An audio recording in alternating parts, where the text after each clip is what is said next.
नमस्कार। आकाशवाणी जयपुर अजमेर से प्रस्तुत है प्रादेशिक समाचार। समाचारों के साथ मैं रितिका गुप्ता। मुख्यमंत्री अशोक गहलोत की अध्यक्षता में आज जयपुर में हुई मंत्रिपरिषद की बैठक में कैबिनेट मंत्री रहे मास्टर भंवरलाल मेघवाल के निधन पर शोक प्रस्ताव पढ़ा गया। बैठक में 2 मिनट का मौन रखकर उन्हें श्रद्धांजलि दी गई। गौरतलब है कि कल उनका निधन हो गया था। प्रदेश में आज एक दिन का राजकीय शोक भी रखा गया है। आज राष्ट्रीय ध्वज आधे झुके रहेंगे और सभी राजकीय कार्यालयों में अवकाश है। भंवरलाल मेघवाल का अंतिम संस्कार आज पूरे राजकीय सम्मान के साथ चूरू जिले के सुजानगढ़ में किया जाएगा। मास्टर भंवरलाल मेघवाल कांग्रेस के वरिष्ठ नेता थे। वे पिछले 41 साल से राजनीति में रहे और सुजानगढ़ विधानसभा सीट से निर्दलीय सहित कांग्रेस की टिकट पर 5 बार विधायक रहे। प्रदेश में विभिन्न महत्वपूर्ण विभागों के मंत्री के रूप में उन्होंने अपनी सेवाएं दी। देश में कोविड से स्वस्थ होने वालों की दर 93% से ज्यादा हो गई है। पिछले 24 घंटों के दौरान 40,000 से अधिक मरीज स्वस्थ हुए हैं। स्वास्थ्य मंत्रालय ने बताया कि अब तक 82,90,000 से अधिक रोगी इलाज के बाद ठीक हुए हैं। इस बीच प्रदेश में कोरोना संक्रमण से स्वस्थ होने की दर 90.89% है। कल इस बीमारी से 1,810 लोग ठीक हुए।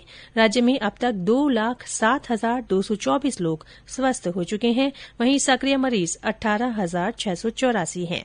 स्वास्थ्य विभाग के अनुसार कल संक्रमण के 2,169 नए मामले सामने आए। इनमें सर्वाधिक 538 मामले जयपुर जिले में मिले हैं।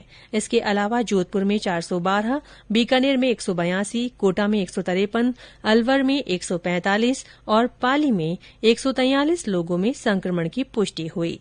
प्रदेश में इस बीमारी से अब तक 2,078 लोगों की मृत्यु हो चुकी है।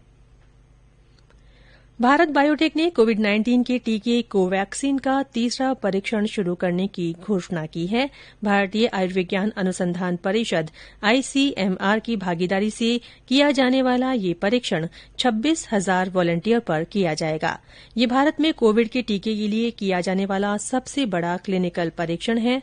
भारत के औषध महानियंत्रक ने इसे स्वीकृति दे दी है।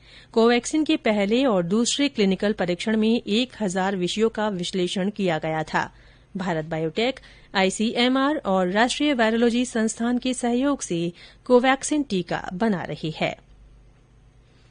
कोरोना काल में प्रदेश के सरकारी विद्यालयों में पढ़ने वाले विद्यार्थियों की शिक्षा सुचारू करने और अध्ययन अध्यापन की प्रक्रिया को जारी रखने के उद्देश्य से शिक्षा विभाग ने अब शिक्षा नहीं रुकेगी, आओ घर से सीखे अभियान शुरू किया है। हनुमानगढ़ से हमारे संवाददाता ने बताया कि इसके तहत विद्यार्थी विभाग के डिजिटल प्लेटफॉर्म पर पढ़ाई कर सकेंगे। इस नई पहल से हनुमानगढ़ जिले के करीब 2.25 लाख बच्चों को फायदा होगा। अभियान के तहत सतत पर्यवेक्षण और प्रबोधन द्वारा गुणवत्तापूर्ण शिक्षा के लिए सार्थक प्रयास किया जाएगा। इसके तहत छात्र शिक्षकों से फोन पर भी अपने सवालों के जवाब जान सकेंगे। वहीं व्हाट्सएप पर भी छात्रों को डिजिटल पाठ्य सामग्री भेजी जाएगी। नागरिक उड्डयन मंत्रालय और नागरिक उड्डयन महानिदेशालय ने अंतर्राष्ट्रीय फसल अनुसंधान संस्थान को कृषि शोध गतिविधियों के लिए ड्रोन की तैनाती की सशर्त अनुमति दे दी है। उड्डयन मंत्रालय के संयुक्त सचिव अंबर दुबे ने कहा है कि कृषि क्षेत्र में विशेषकर उर्वरक कृषि, टिड्डी नियंत्रण और फसल पैदावार में सुधार के लिए ड्रोन की महत्वपूर्ण भूमिका होगी। उन्होंने कहा कि सरकार देश के 6,60,000 से अधिक गांवों के लिए कम लागत पर ड्रोन उपयोगों को देखने के लिए युवा उद्यमियों और शोधकर्ताओं को प्रोत्साहित कर रही है। प्रदेश में सर्दी का असर बढ़ गया है। कई स्थानों पर सुबह देर तक कोहरा देखा जा रहा है। मौसम विभाग के अनुसार आज सबसे कम 4 डिग्री सेल्सियस तापमान माउंट आबू में दर्ज किया गया।